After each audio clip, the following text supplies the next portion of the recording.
Extinction Era, Episode 4, written by Edward Cabras, read by K.G., cover art by Cassandra De Leon, original soundtrack and production by Donatella Soleil. Chapter 4, The Dungeon. Two frog suits come down the hatch into the dungeon, arguing and yelling at each other. I didn't fucking leave him. That was the damn plan. We split up. He takes the space side, I take the port. But you saw him get stopped by the frogs. We all bump into frogs every once in a while. I was supposed to start shooting? Or go talk to him? Get us both in trouble? Well, you shouldn't have just left him. Hey, jabbing him in the chest, nobody comes running when I get stopped by the frogs. Just 'cause he's your little fucking boyfriend. You shoulda told me. Instead, you wait till he doesn't show up at the rendezvous to say something. I was sticking to the damn plan. If you'd have gone after Mercury, then I'd be going after both of you. Then we'd all be frog meat. Like hell. You'd have left us both. Getting in her face, gritting his teeth and flaring his nostrils as the two soldiers stare each other down. I'm going back for him, he decides, turning back down the hall. No, you ain't, grabbing him by the collar. Let go of me, shoving her off, but she grabs him again, wrestles him down off the steps. You can't take your emotions with you out on the battlefield. This is why Kim says no fraternizing amongst squad mates. I'm going, and don't you tell Kim nothing. I'm going back for our comrade because we don't leave men behind. The fuck's going on out here? Kim barks at them, coming down the hall to see what they're yelling about. You were supposed to be back hours ago. Kim, sir, the female soldier salutes. That woman is missing from your room. She's not in the cage, avoiding the real subject. Don't worry about her. She's with Doc Macias. Where's Mercury? Looking at only two of the three Bravo members. Kim, sir, the male soldier salutes too. Mercury's still out there. We got separated, the female soldier starts to explain, but the other soldier cuts her off. I thought it was part of the plan, and then they're arguing again. Stop bitching at each other. What the hell happened? Is he alive? He got held up by some frogs, sir. I continued with the mission, assuming he'd talk his way out of it. That's what we usually do. And did he talk his way out of it? I wasn't around to find out, sir. In the mission? We didn't succeed in rescuing anybody, she tells him, standing tall and trying to keep her eyes from wandering, so as not to betray the feeling of guilt creeping in. Kim studies her with no emotion either way, turns to the other soldier. That what you saw too, Simmons? He asks the man. Simmons hesitates a second, but just says, yes, sir. Kim grumbles to himself, paces back and forth working his injured arm around. Well, from now on, you make a priority of ensuring your comrade's safety. Yes, sir. Yes, sir, the two respond in unison. Your squad mates are all you have out there, and you're all they have too. So if compromising a mission that's most likely going to fail is the price to pay, save your comrade. Save the comrade you have. Don't risk him for one you've never met. Turning to face them. Yes, sir. Yes, sir, they echo again. Simmons watches Kim continue to work his bandaged arm around. You all right, sir? Kim looks down at the twitching burning ache in his arm, but resists rubbing it in front of the others. He just growls. Zelda. Zelda? I had a feeling that bitch was out there. Stealth camo sniper. That would explain it. Frogs were getting splattered by some high-powered energy rifle, but we couldn't tell where from. Yeah, Simmons says, and she was fucking with us too. She'd take out the frogs nearby just to splatter 'em on us, playing it way too close. The woman takes a deep breath, and when we released the cages, exchanging a dark look with Simmons, she started shooting the escaping humans. Kim growls and shakes his head. He doesn't have to ask, are you sure it was the sniper? Because he saw the same thing. He didn't want to have to tell the rest of the crew, but here they are. And what about Mercury? Changing the subject, did you see where they took him? No, sir. He was still being questioned by the frogs when I last saw him. They didn't have him in a collar yet. Yet? Simmons wants to know. They didn't have him in a collar, she repeats, then turns back to Kim, feeling the weight of her decision but trying to keep her head up. That was before the break. We lost contact after that. It's possible he escaped during the confusion. or the frogs left him and rerouted their objectives or whatever. All right. There's a chance he's still out there fighting. Taking a deep, decisive breath. Which docking bay were you working? If Mary's done repairing my suit, there might still be time. About to rush towards the workshop, but when he turns around, Macias is coming down the hall with the woman from the cage. I don't think you should be going anywhere, Kim. I told you 5 days, and it hasn't even been 5 Earth hours since you were on the operating table. The formerly and possibly still crazy woman from the cage stands a bit behind Macias with her arms crossed, glaring at Kim and the other 2 soldiers. Mercury's still out there. Someone needs to... We can do it, Simmons says, stepping forward. The female soldier agrees. Yeah, we'll go. We shouldn't have left him in the first place. I shouldn't have left him, she corrects herself. The woman from the cage scoffs at them and everyone directs their attention to her. This is Rose, by the way, stepping to the side so she's not hiding behind him. Rose's eyes get a little weak and pale, but she stands tall awaiting whatever judgment they might have for her. Good to see you out and about, Rose. I'm Mag, the female soldier says, quick and to the point, because there's pressing matters. She extends her hand to shake, but Rose just looks at it and doesn't uncross her arms. Mag shrugs. And I'm Simmons, waving an informal salute. Sorry for being so short, but we gotta head back out, turning back to Kim. Permission to proceed, sir? Do I need to get a fucking gun again? Mary shouts, coming out of the workshop. Why are we all yelling at each other in the hallway? The frogs aren't here, right? Oh! She gasps and stops short when she notices Rose. Doc, look out behind you. Calm down, she's fine. Macias introduces her again because she still hasn't spoken up. Yes, this is Rose, she... Ha! Rose, Mary snorts. Can't help her outburst. Oops. Pleased to meet you, Rose. Trying to be polite and lose the sarcasm. Rose groans and turns to walk away. Simmons speaks up again. Sir, Mercury's running out of time. Do you have anything more for us? Kim takes a brief second to organize his thoughts. Limit your search to the dock and the nearby outposts. Don't venture any further than 5 building blocks. And don't linger any longer than 30 minutes. If the frogs have already suppressed the cage break when you get there, don't risk it. Return immediately. Yes, sir. They salute, about to leave. Wait, hang on. Mary stops them. If you're heading out, now would be the perfect time to test my new stealth modules. She holds out 2 small module chips to interface with the frog suits. Kim frowns, thinking about it. No. This isn't the time to test something new. Not with the frogs on alert. Hey, I'm no amateur. They're fully functional, no glitches, no hiccups. Check it out. It'll only be a second. She hurries around to Mag's backside and flips open a panel on her shoulder. There you go, easy. Sticking it in and shutting the panel. I built these suits. Well, Lizard and me built these suits with upgrades in mind. So there's a number of open interfaces just waiting to install new tech.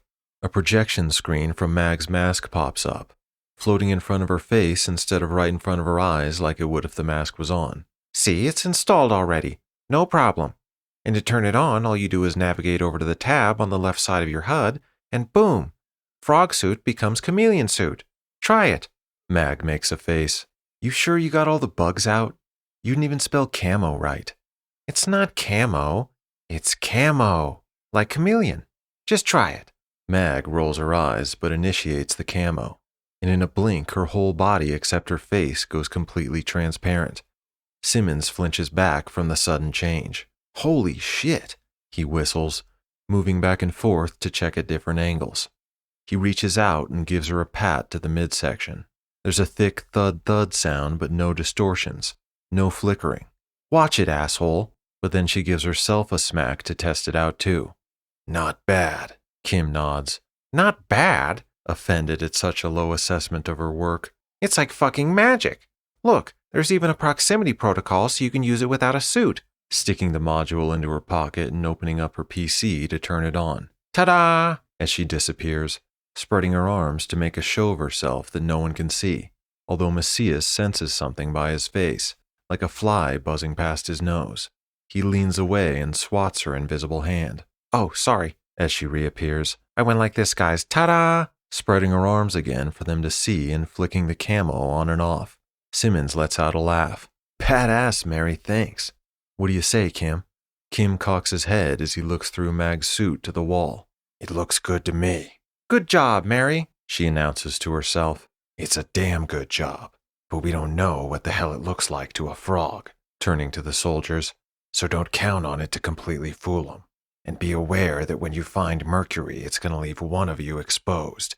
Give him the module if he's injured, and be prepared to compensate for any frog aggression against the visible party. Got it, sir. Alrighty then, I'll just install this one too. Just slap it in and out, you can't hurt it. Flipping open the panel on Simmons's suit. I was hoping to keep one for myself, especially with our new friend roaming around, but I'm sure Kim will keep a close eye on her. Kim rolls his eyes. She's fine. So you're saying with absolute 100% certainty that when I head back to the workshop, she's not going to jump out of somewhere with a knife, or a hammer, or a high-voltage million-degree welding cannon? Kim doesn't say. And you're willing to go in there first and check, because you're so sure. Kim grumbles to himself and looks somewhere else. Where's Ishmael? Those two get along. He can handle it. And when you reference them getting along, does this mean she only tried to injure him seriously and not murder? Kim ignores her for now and turns back to Bravo team. I'm giving you an extra 30 minutes now that you have the stealth modules. Remain undetected until you find our man. And when your time's up, get the hell out of there, no matter what. Is that clear? Yes, sir. They salute and head up the stairs back out the hatch. Kim heads back down the hall. As he passes Mary, he says, You find Ishmael and make sure to keep the workshop and all your tools locked up from now on. Ishmael is dismantling some salvaged frog tech in Mary's workshop. He pinches his finger on something and says, Ow! Pulls his hand back and shakes out the jolt of pain. Careful, Mary warns, glancing over her shoulder at him. Her eyes move suspiciously to Rose, who's sitting in the corner with her arms crossed, doing nothing. It's Ishmael's job to keep an eye on her, and he's in here working, so she's here too. The two of them are roommates now. She doesn't get her own room like Kim said, not yet anyway, partly because she's only been civil for a few hours after being primal for weeks, and because Macias caught her trying to steal razor-sharp operating tools from the med lab. You know, Mary says to her, in her usual upbeat tone, I'm sure you'll find your calling soon enough, but until then, do you know how to clean? Piss off, bitch. Okay, so that was a little rude, she admits, keeping her cool. I said piss off, and I'll say it again. I meant me, but yeah, you too. Don't worry about it, Rose. Mary's just joking. Mm-hmm, Rose nods. It's nothing to get mad about, and there's nothing wrong with tidying up a bit. You can piss off too. I'm not telling you to do anything. We're just glad you're with us. But there's definitely a lot to do here, and everyone has a job. So it's a good idea to start thinking about how you can help too. I'm still not sure what to do with myself sometimes, so I've been doing some cleaning here and there. You know, just to help out. Hint, hint. Mary coughs. Rose shoots her a look. Oh, stop, Mary. But really, everyone is so busy, and I want to stay busy too. It helps me feel better. We all had a lot of shit happen to us, so it helps to keep focused on something, even if it's something simple.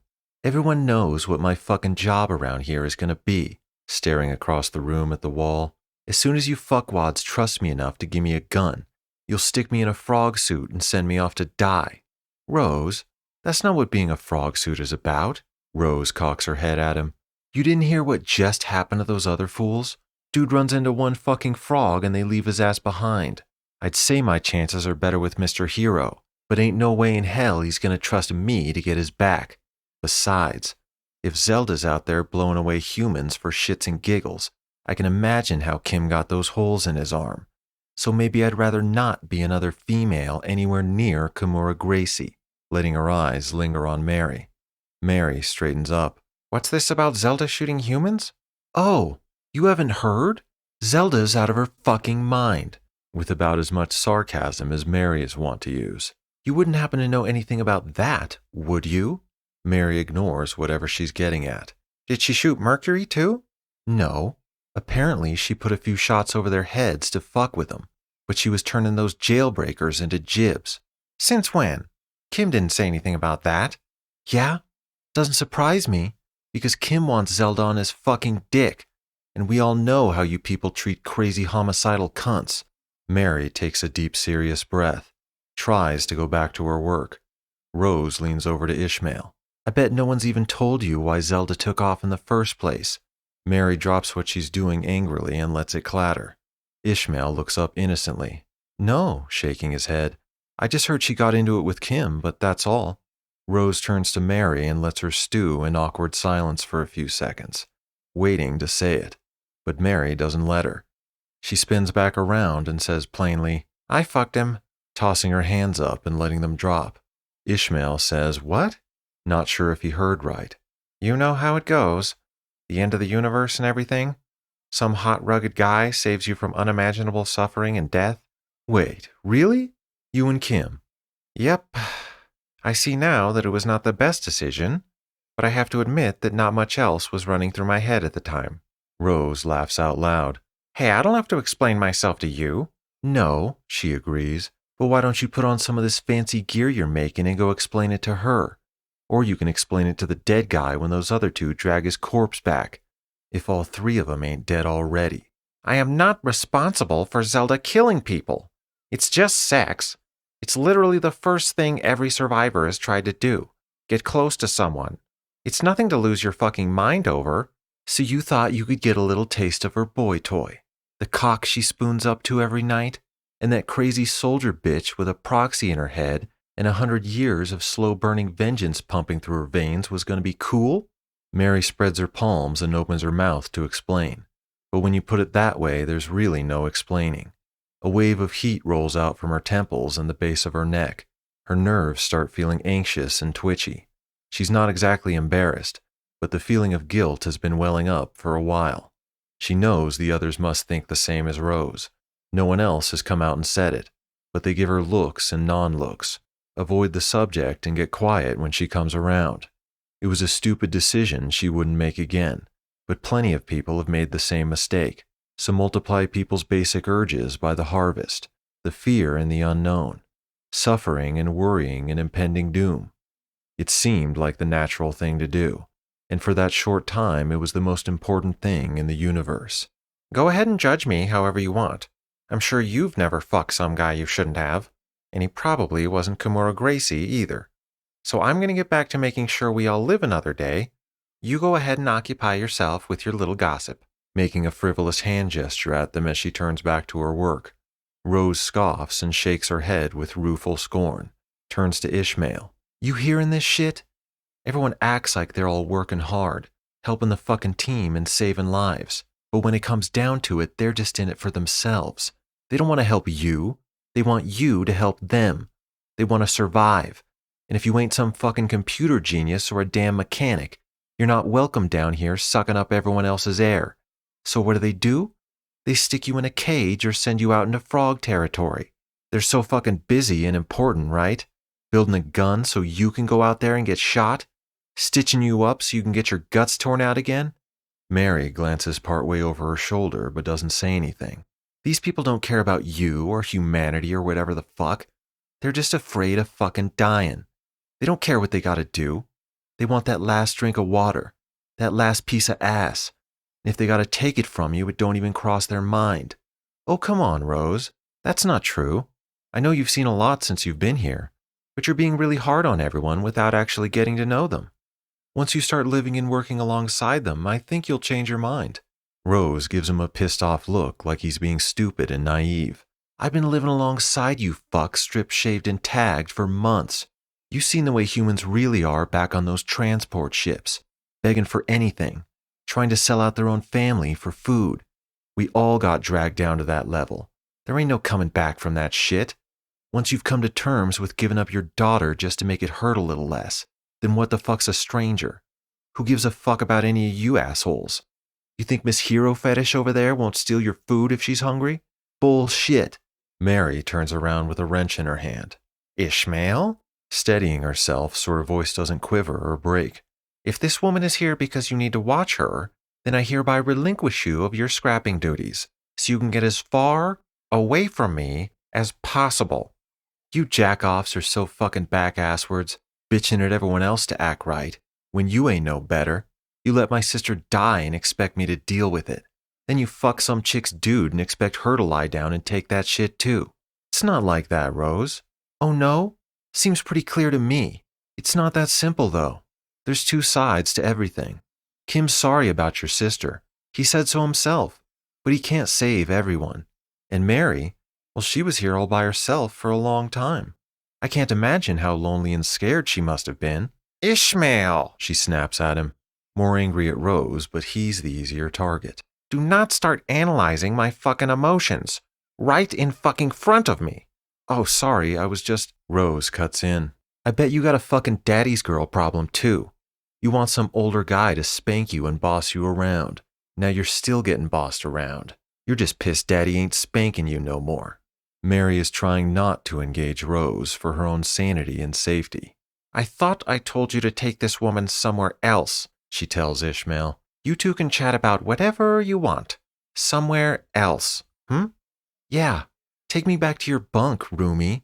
Let's go fuck. Because that'll fix all our fucking problems. Give my little heart some comfort. Mary spins around and cocks her arm like she's gonna throw the wrench across the room at her. What? Rose challenges her. Do it, bitch. Mary is trembling with the urge to. But instead, she shrieks through her teeth and hurls it at Ishmael. He puts up his arms to protect himself and it clangs against his elbow.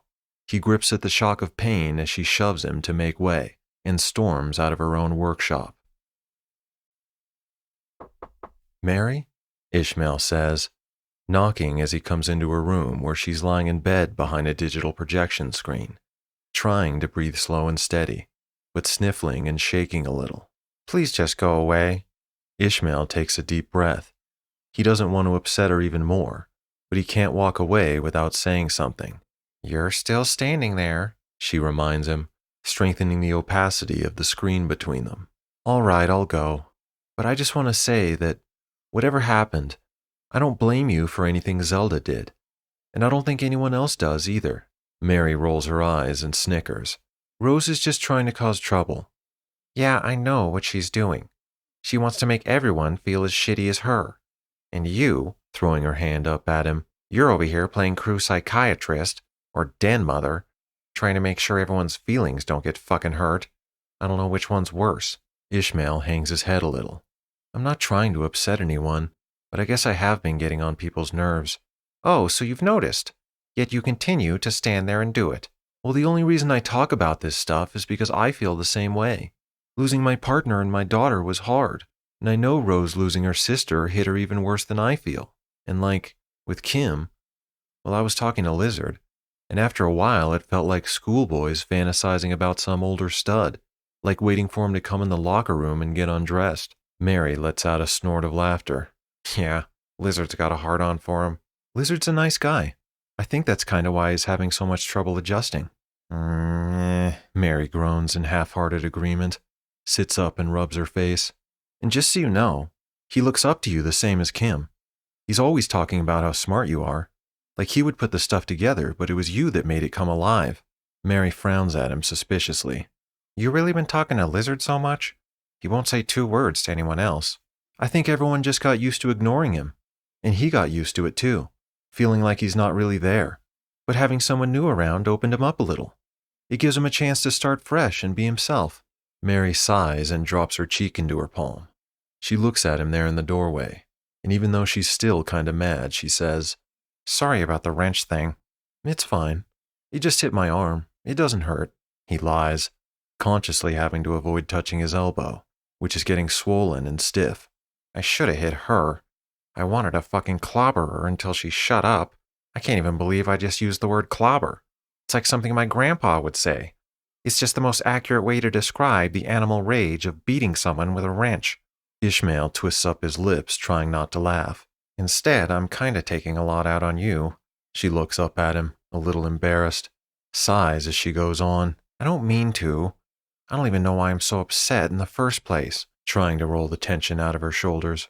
I mean, I fucked Kimura Gracie, she brags, still a bit starstruck about it. We should be telling stories like you and Lizard, like locker room buddies.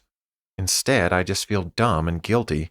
Now the only other frog suit worth anything is trying to kill us. She's sabotaging our attempts to save people. And Kim, she rolls her eyes. That asshole won't even give me a smile or a wink. He acts like it never happened. Not that I care, but still. Just a little smile like, you remember that, Mary? Because I sure do.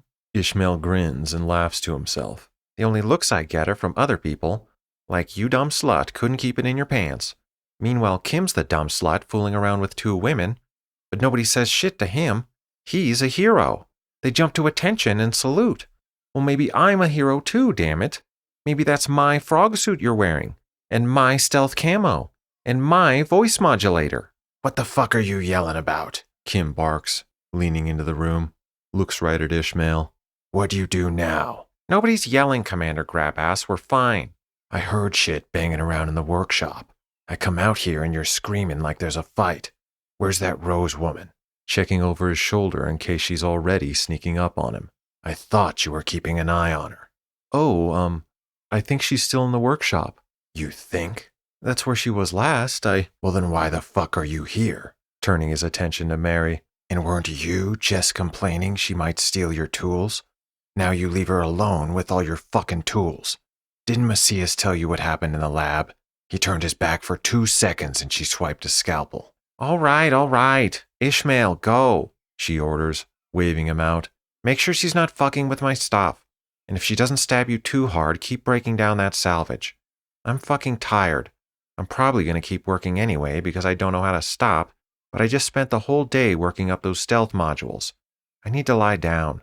Yes, sir, Ishmael salutes her. Mary groans and throws herself back on the bed. Kim doesn't know what's going on, but doesn't ask. Just shoves a gun into Ishmael's chest. Here, keep it on stun. And if you have to use it, make sure not to hit any of the equipment. Yes, sir. Fumbling with the gun as Kim walks away, muttering and shaking his head. Should we ask Kim for firearms training? Look for Rose in the workshop. Head back to Mary's room and try to hook up. Ignore all orders and gossip with Lizard in the med lab. Ishmael walks into the workshop to find Rose messing with something.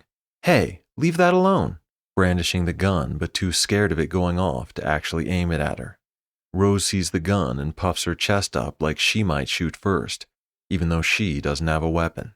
Fuck you! I'm just looking, as she sets the thing back on the workbench. You're back to fucking babysit me? Where's Lil Marilyn? She's the one needs her diapers changed. She's just resting for a while. Rose snickers. Hey, she spent the whole day making those stealth modules out of nothing. Could you have done that? Rose doesn't answer. Mary's the reason we have any of this stuff around here. The weapons, suits, even lights. And she deserves respect. Mm-hmm. Rose nods dismissively. So what's your deal then? Walking up closer, getting into his personal space. Me? Trying to hold his ground and not be intimidated. Yeah, you asshole. I don't see any other assholes around here. I told you I don't really have a job yet. I'm just helping out where I can. She rolls her eyes. No. I mean, do you eat pussy? Ishmael swallows hard. Rose widens her eyes and bobs her head around, waiting for the answer. Yes, no? You eat dick? I guess I've seen the way all you dudes look at Kim. I'm not sure what you're getting at. Rose lets out an exasperated sigh. Jesus fuck, kid, calm down. I gotta spell it out for you? I'm a girl, you're a boy. I like boys. And you, she shrugs, sizing him up. I seen the way you look at Mary. You dig girls. So, what's the deal then? Nobody else gives a fuck. The universe is ending. So, she suggests again. You do me, I do you? You gotta do me good. But I'll hold up my end. I'm no prude. Are you really asking me to... Yeah, she says plainly. Head. Like, have oral sex with you? I showered, I'm good to go. I'd rather just fuck, but I ain't taking no chances unless the doc's got some kind of birth control. But I'm guessing he's got more important shit to do. Ishmael takes a deep breath, asks warily, Are you just trying to make me uncomfortable, so I'll stop following you? Because it's not going to work. I have orders. Rose groans and shakes her head at the room. Oh my God, dude, fuck you. She cocks her fist back like she might hit him. Ishmael flinches, but she doesn't throw a punch. She just says, You're such an ass, and shoves past him out the door. Hey, where are you going? She doesn't answer, but it's his job to watch her, so he follows her out, keeping his distance.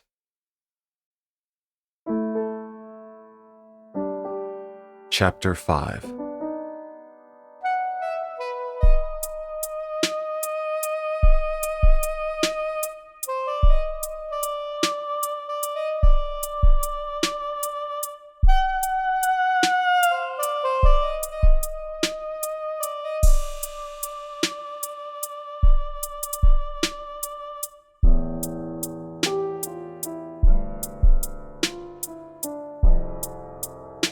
Looking out across the harvest station into the dark colors of space, the air is stifled and muted.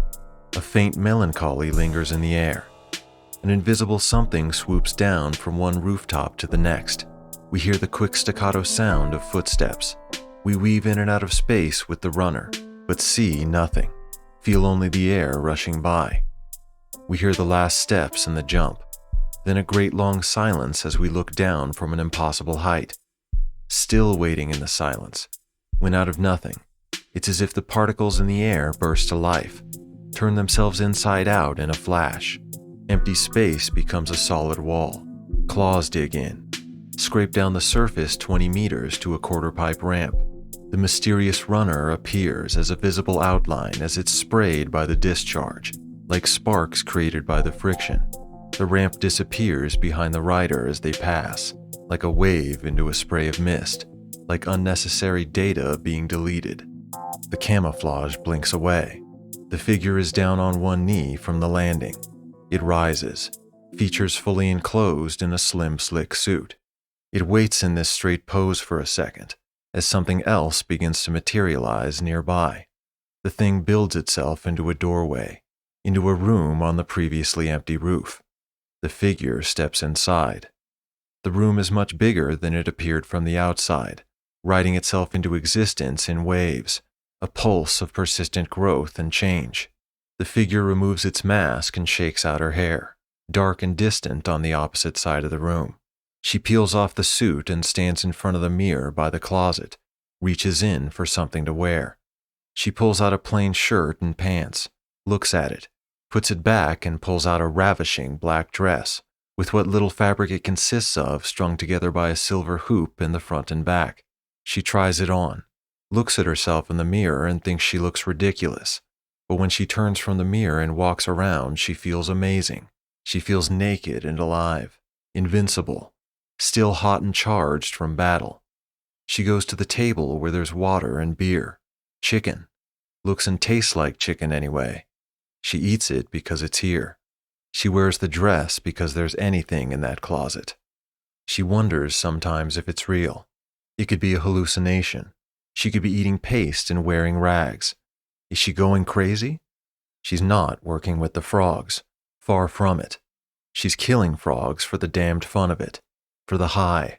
For the drug or the fuck that makes you feel better for a little while. Then one fight she realized something was off.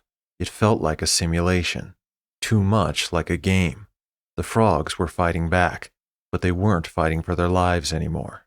She didn't know what that meant, but when she left the battle and found a place to rest on one of the rooftops, this started happening. A room would appear, build itself out of nothing. It was always so unobtrusive, like asking, was it okay? Is this good enough? Should we be more? At first, she went along with it looking for a fight. They were luring her in.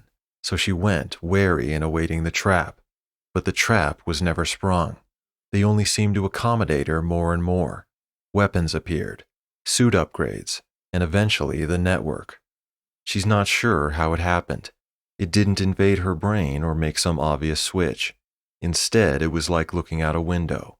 It was like opening her eyes a little wider, expanding the frame through which she saw the universe, and noticing all the details in between. Sharp and defined and obvious. The connection simply became open to her. It was just there. She didn't have to use it. But the more she did, the more she seemed to grow. It wasn't like the human singularity network, where you felt somehow closer to the other users. She felt higher, like soaring and looking down at everyone else. On the battlefield, she started to see things before they happened. Her brain made confident calculations and she reacted before the action. She felt faster and stronger. Her mind was showing her beyond the horizon of her previous limitations. It wasn't natural. None of this is, but it sure feels good. She kept telling herself she would stop, but she'd also tell herself nothing bad has happened yet. She was being careful. She was flying high, looking down. She knows it's not true. She pulls out a pair of earrings. She hadn't worn earrings since she was 13. The piercings in her ears had healed back a long time ago. When the jewelry appeared, she couldn't even put it on. She had to find a needle in the bathroom and re-pierce her ears. She tilts her head slightly to fit one on. "They are trying to make me feel like a woman," she says out loud. The frogs probably don't even know what this means, but they're using what data they've acquired and they're trying. She would never in a million years put on a dress and big stupid earrings in front of other people. That's why she's doing it now. She wants to know how it feels. She wants to do it while she's soaring high looking down on the rest of them. She feels like a kid again. She didn't have much of a childhood, but her best memories are of climbing a tree or going to the roof of a tall building. Just being there by herself with her imagination, looking at the sky, peaceful and alone and pretending things were better. She snaps out of her daze thinking how she's still a pretender now. She's not the woman in the mirror, and she's not as safe as she makes herself believe. The hatch to the dungeon comes whooshing open, and down stumble Mag and Simmons, hoisting an injured man between them. The man calls out in pain as they jostle excruciatingly down each step. "Easy, easy," Simmons says. "I'm being easy," Mag tells him. Kim hears all the noise and comes rushing out into the hall. "Mercury!" He runs over to help carry him. They burst into the med lab and Macias jerks his head around at the sudden ruckus. "Holy shit, you found him." He drops what he's doing and turns on his glasses, a digital projection that functions as an optical lens. "Set him down over here, on the operating table," pulling on a pair of clean gloves. "The frogs figured him out. They were laying into him when we got there." Mercury screams and tenses up, rigid and twisted as they finally lay him down, his body having to adjust to a whole new set of pains. Macias hurries over. "Good to see you, son," inspecting the situation quickly. "We're gonna take care of you," peeling off the frog suit to check his wounds. Mercury clutches at himself and Macias sees the hand, mutilated and missing fingers. Is all he can say, mumbling at the gruesomeness. Mercury clenches his jaw, grimacing and growling at the pain. Macias notices his bloody mouth, missing teeth. The frogs had his mask off. Mercury lets out another howl of pain. Well, you can see, he doesn't even want to say it out loud in front of Mercury. "Anything else, son? Your leg?" Trying to straighten out his leg, but it won't go. It's dislocated and bent backwards. "The leg was probably just to immobilize him. But the rest," meaning the hand and the teeth, "I think they didn't like the way we were fooling them, like we were mocking them. So they returned the favor. You still got your tongue?" Mercury opens his mouth wide to scream as the doc sets his knee back in place, and Kim can see his tongue intact. "Well, that's good. I never seen anyone replace a tongue. Teeth, they've been doing that for centuries. Even Abe Lincoln had false teeth." Patting Mercury on the shoulder encouragingly, but he can't respond through all the pain. Ishmael bursts into the room, squeezing past Mary, who's leaning on the doorframe. "Is that Mercury? Is he okay?" Kim turns to see him and immediately asks, "Where's that woman?" But then he notices her sitting on the counter in the corner of the room. It takes Ishmael a second to notice her too, because he lost her a while ago. Been searching until now. "Mary." "Yep," wiping the puffy, overworked fatigue from her eyes. "Modify the dark gloves to look like frog hands instead. We should have known better. And do an in-depth comparison between the voice modulator and native frog speak. Now that they know we're using a modulator, they might be able to find some anomalies or hiccups in our speech. Or they might be modifying their own speech right now to compensate and weed us out." Yeah, sure thing," she says through an open-mouth yawn. "What about his hand? And his teeth? I should be able to handle the teeth. I might have to take a small sample," he puts it, meaning yank another tooth. "But if I can replace bone, I should be able to replace teeth. I can take a mold, and then I can use a culture growth method to cover the alien alloy with actual tooth enamel. I'm not a dentist, so I'm not sure if I can get them to take back into the gums, but at the very least I can make a decent prosthetic. The hand, though, as they glance at the hand missing 2 fingers and a thumb. Mary, He says over his shoulder. Mary takes another deep sleepy breath and blinks her eyes. Yeah. Probably. Yeah, definitely. It'll take a while, though. gloves, voice modulator, hand. He lists them in the order he wants. Mary sighs and nods, unfortunately thinking about what Rose said about being bossed around as she heads out the door to her workshop. Ishmael, She calls from somewhere in the hallway. Okay. He calls back, but still unable to take his eyes off the writhing man. Even after all he's seen, the sight of unscrupulous torture, detached and inhuman, hasn't lost its impact on him. Kim smacks him in the chest and shoves him towards the door. Ishmael starts to hurry after Mary, but stops when he remembers Rose. She's still sitting on the counter in the corner of the room. Come on, Rose. You can help too. We probably need to break down a lot of stuff to fabricate the hand. But before Rose can agree or disagree, Kim says, Leave her. Mary's got enough problems to deal with. shooting a look at Rose, who just burns him back with her own piercing stare. Ishmael nods. All right. Yes, sir. He corrects himself and heads out the door. We're going to have to put him under. You hear me, son? Everything's going to be fine. But I got to do work on your leg, and you don't want to be up for it. Mercury moans but nods his head. Okay, hold him steady, you two. This won't hurt, pulling out a mask to cover his mouth and nose. But if he's moving around too much, the gas will leak out and turn us all upside down. We got him, Simmons says, holding him by the shoulders. Macias readies the mask, straps it over his face. Hold this in place just until he closes his eyes, then shut off the valve. Got it, Mag says. Macias heads across the room to get his tools cleaned and prepped. Is the leg really that bad? Kim asks so the others can't hear. No, but I'm going to have to take the rest of that hand. He won't be too happy when he wakes up, but he'll be better off. Once Mary fabricates the new one, it's got to go anyway, so better now than later. Rose mumbles something and shakes her head. Yo, Kim, Simmons calls out. Mag elbows him. What are you doing? She says under her breath. Simmons brings his brow down seriously and mouths something to her. What is it? Kim wants to know. We think Zelda was out there again. Mag groans and bites down, turns her face away. Simmons gives her a quick look of admonishment, then says, only this time she was covering us. We had to slip in and blast the frogs holding Mercury, and that set all the frogs on alert. They were on us fast. We didn't have time to give them the stealth module. We had to grab them and book it. I doubt we would have got very far either, glancing at Mag but not saying, like whatever else happened out there will remain between them. But Zelda kept them off us. Kim frowns and grumbles to himself. He should be pleased, but instead he's even more confused and unsure. It's great she offered a little help, maybe a lot of help. Knowing Zelda, she could probably hold off a couple hundred frogs without letting them touch you with more than their splattered insides. But then again, it's too conspicuous. It's just more frogs to kill. It's a chance to show off, display her superiority, regardless of whether she's doing good by it. He still doesn't understand the motivation behind her actions. He's out, Macias. All right, thank you. I can handle it from here. Wheeling over his tray of surgical tools. I need a sterile environment now, guys.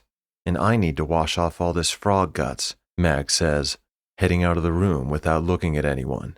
Rose follows her out with her eyes, doesn't say anything, but she noticed what was going on over there between her and Simmons, and from what she overheard in the hall earlier, she gets the idea that Mag was trying to save herself and ditch her comrades again. I'll go clean up too, Simmons says, but lingers a second, watching Macias position Mercury for surgery. Once I'm cleaned up, I'll come back and get this mess we tracked in. Not to be so frank, but we ain't done making a mess, kid. Simmons nods, lips twisted. I'm sure, but I'll be back anyway. If that's all right. I'll stay out of the way. Macias shrugs. Can't afford him much thanks or encouragement when he's trying to work. Have it your way. Simmons' eyes linger on Mercury a while longer before heading out. Sir, as he passes Kim. Kim just nods, then turns to Rose, who's trying to ignore him and pretend like she's watching Macias. Come on, we're heading to the dojo. Rose turns to him slowly. I ain't going nowhere with you. Get down. He orders her off the counter. I'm not a dog, asshole. And I'm not one of your damn recruits gonna jump when you say so. Get down and hold your arms out straight. Rose doesn't move. Either I check you or I put you back in the cage. I don't got time to deal with your shit, and neither does anyone else around here. Rose makes a drawn-out show with her body language of how much she dislikes it, but hops down and sticks her arms out. Kim pats her down and right away feels something strapped to her side, lifts her shirt to see. He rips the tape off and shows her the knife. What else you got? Rose glares at him, but eventually just rolls her eyes and gives in. She reaches into her pants, rips off another piece of tape and pulls out some kind of welding tool. Kim snatches it from her and throws it on the counter with the knife. Come on, you want to murder someone? You can work it off in the dojo. Kim is in the dojo hitting the punching bag. He throws a spinning side kick, a double roundhouse, a flying scissor kick. As he pounds away at the bag, we see in the space of impact, behind the flying feet and shins and fists, Rose in the background, sitting there with her arms crossed like it's all she knows how to do. He takes a breather and turns to her. Why don't you do something? Do some pull-ups. You used to do pull-ups in that cage. Now you're in a gym, you just sit there. Still, she just sits there. Or hit the damn bag, instead of sitting there hitting me with your fucking mind. Or get over here and spar, you want to hit me. She narrows her eyes and considers it, gets up and paces around the room, looking at all the equipment. She picks up a dumbbell and does a couple lazy curls. You really think this shit is going to protect you from a painful froggy death? Is being a smartass going to protect you? As he beats on the bag some more. She doesn't have a smart answer for that. She just drops the dumbbell back down noisily. So tell me, what's the big plan then? Everyone's always working, but they don't know what the hell they're doing either. They just do what the fuck you tell them. But what the hell for? Are we trying to get off this ship? Or we're just supposed to work our asses off till we're dead and you bring in someone else to replace us? The plan is to rescue as many people as possible, disable or destroy the station, and secure transport out. Rose wasn't expecting a real answer, but scoffs at his stupid plan anyway. And just how far along are we? Kim stops to look at her. Unfortunately, we seem to have reached our capacity for survivors. It's been 3 months, and we can't seem to keep more than 10 people alive and together. 10 is actually too many, because it leaves room for people to be completely fucking worthless and still survive on other people's hard work. Going back to the bag, Rose grinds her teeth. You know, I've met a lot of people like you. Like me? Yeah, like you. People your friends could always depend on in a tough situation. She turns and cocks her head at him, confused and wondering if this is still an insult. But that tough situation was always about robbing the neighbor's house when they go out of town, or trashing somebody's car because they pissed you off. Fuck you, asshole. I was connected to a network of people like you.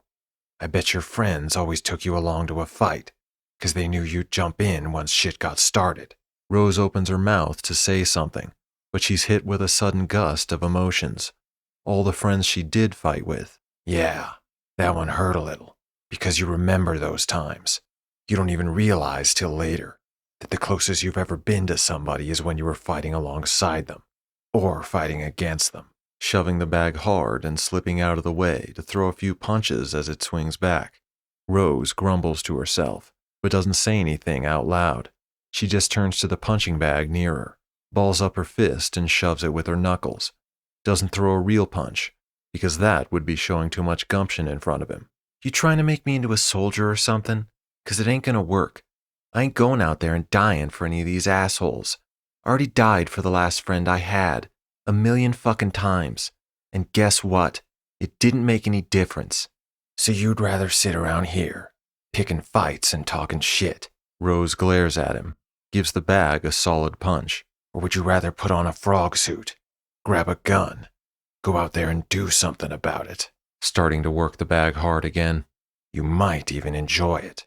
Rose keeps an even look, takes a deep breath and works her jaw around.